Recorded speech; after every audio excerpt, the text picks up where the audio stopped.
In this video, I want to talk about the idea that a Russian victory is inevitable. If you follow this channel, you probably know that I don't think so. I personally think that Russia is heading toward a defeat. And at the minimum, I think any reasonable analysis of the war at this point has to recognize that a Russian defeat is a possibility. But it seems to me that many observers are still influenced by this idea that a Russian victory is inevitable, that it's only a matter of time. And we find this idea both in the West and in Russia. And it's extremely dangerous. So let's talk about it. When Russia launched the invasion of Ukraine back in February, many people assumed that it was going to be an easy win. Like, it was not only Vladimir Putin who believed that they could finish this war within days or weeks. Like, many people thought so, and even after it became clear that there would not be a quick victory, many people still carried over this assumption that Russia is going to win sort of eventually because that is the only possible outcome. So there would be a recognition that Russia had made mistakes or that Putin had made some bad decisions and so forth, but the assumption was that this just means that it's going to take longer. And then Russia is going to figure it out and they're going to win. And I think this kind of thinking is still very common. Like, it seems to me that there are different measuring sticks for the two sides in the war. Like, Ukraine has to prove beyond any reasonable doubt that they are in control of things before people start believing them. But on the Russian side, all they have to do is to make some minuscule progress and conquer some village that nobody has ever heard about, or Foreign Minister Lavrov says something that is totally impossible about Russia's big plans for the war, and then the media takes it seriously. I think the reason why many people assume that Russia is going to win is that they think of Russia as a giant, and then they think about Ukraine as a small country.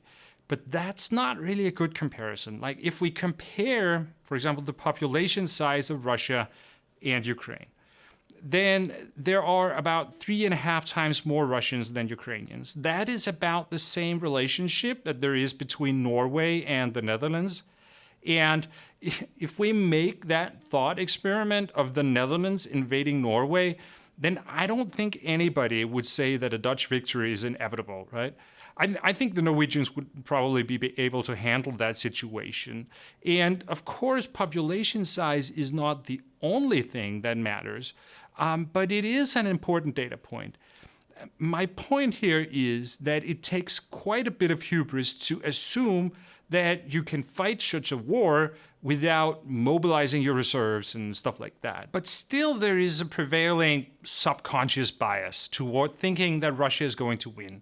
And there are two areas where I think this is visible and where it's dangerous. The first one is among Western analysts. And I think it's especially among those who are not really military analysts, but who do more like general politics.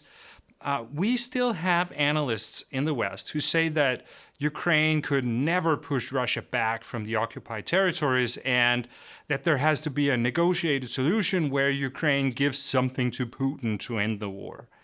And then these analysts also often seem to take it at face value when Putin or Lavrov or somebody else comes with these threats about escalation, that if Ukraine does this or that, then Russia is going to do something undefined. So they don't actually approach such threats from Russia with sort of a critical mindset, because in reality, Russia does not have anything to escalate with. Like, they don't have any spare capacity that they can deploy because they already use 100% of the resources, and they're already targeting everything that they can possibly hit. Like, Putin can, of course, do mass mobilization, or he can use nuclear weapons, but short of those things, it's really hard to see what his options are. I made a video about that, so if you're interested in that dilemma and why Putin probably won't do mass mobilization or use nuclear weapons, you can see that.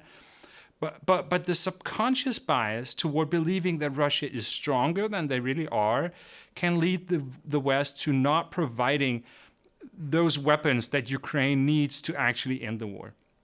Because the assumption is that we should be careful about giving heavy weapons to Ukraine because that can lead to escalation. And therefore, we can end up in a situation where the West gives sort of just enough weapons to keep the war going, but not really enough for Ukraine to end it.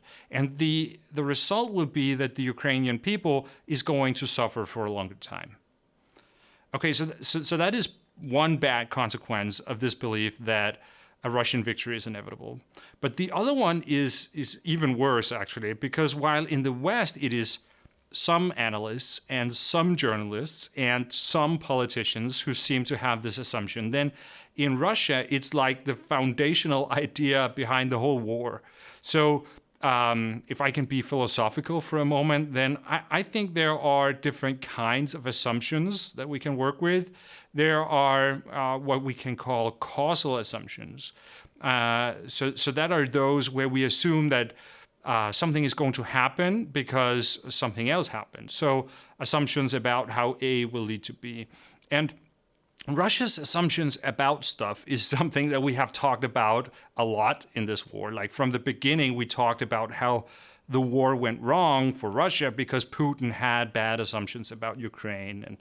And I recently made a video about Russia's weaponization of gas, where I talked about how there is like a chain of weak assumptions behind this strategy and why it probably won't work. So I think this topic of Russian assumptions that turn out to be wrong has become sort of a theme for the war. But these are all causal assumptions. There's also another kind of assumptions, and that is paradigmatic assumptions. And these are much deeper, and basically they are subconscious ideas that shape our understanding of the world. So that could, for example, be ideas about what it means to be a great power. Or it could be ideas about which countries that are great powers and which countries that are not.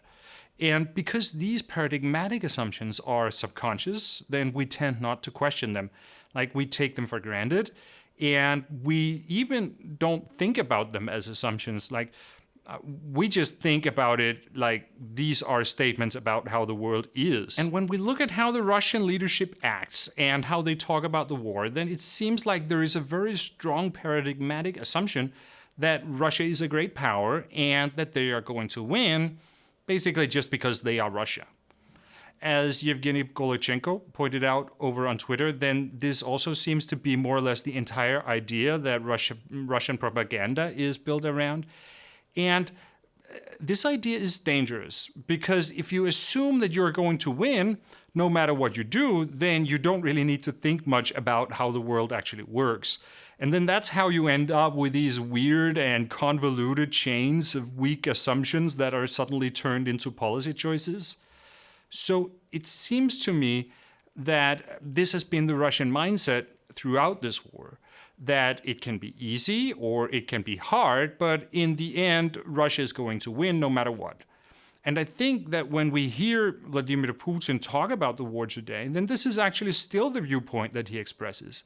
Like he seems annoyed about the West providing weapons to Ukraine because it means that the special military operation is going to take more time and consume more resources, but in the end, Russia is going to win. So this paradigmatic assumption explains many of the bad choices that Russia has made in the war. But as Golovchenko pointed out in his tweet, then it is also the reason why it's so unpredictable how Russia will react to losing. Like analytically, we are actually at an interesting point in the war because from a military point of view, I think it's getting more and more clear what direction things are going. Like Ukraine is winning the war of attrition, and they will start pushing the Russians backwards. But politically, I think it's very hard to predict how Putin is going to deal with losing. Because even though I think it's super obvious that Russia is in a bad situation, I don't really think Putin is anywhere close to that realization yet. And this has to do with the fact that human beings don't like to change our paradigmatic assumptions about important things. Like our brains are literally wired to protect us from information that we don't like. Because changing our fundamental understanding of how the world works is hard work. And we have to go through a process called transformative learning to do that, and that's very unpleasant. So what I'm saying is that it will be extremely hard for the Russian leaders to embrace the idea that a defeat is possible.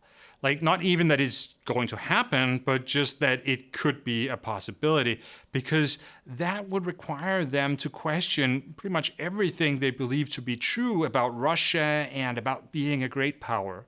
So they will be able to live in denial for a very long time. And even if Russia suffers a terrible defeat at Kherson, it's totally possible that Putin can continue to reject the idea that Russia could lose this war.